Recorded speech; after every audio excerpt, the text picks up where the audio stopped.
后来乡亲啊，咱就刷雷讲，这个中国透过南方策略，加认真咧经营甲非洲国家的关系，尤其是摩尼西斯这个岛国，讲敢若伫个2024年，就投资美金3亿外。另外嘛，甲农业技术带入去马达加斯加，互因会当种稻啊，甚至甲零关税政策扩大到非洲53个国家。但是独独就是咱的邦交国史瓦蒂尼，互因排除在外，嘛伫个无形中压缩着台湾的国际空间。大楼一栋一栋咧起。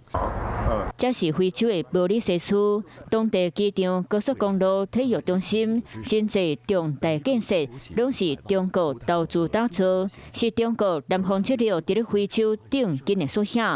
摩里西斯是非洲头一个和中国签订自由贸易协议国家。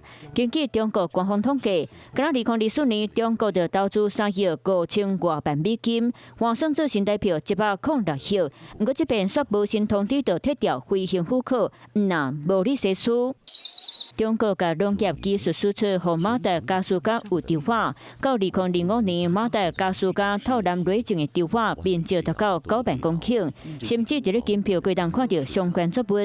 另外，针对东非岛国细成年签协议，作战持续人民票，甚至到今年毋若举办2026和平意志联合海军演习，嘛甲零关税政策分化到非洲53国，特别占贵州，就敢若咱台湾友邦苏瓦蒂尼却排除在外。中共的一个外交打压，又不是今年才开始打压，几十年来都打压了。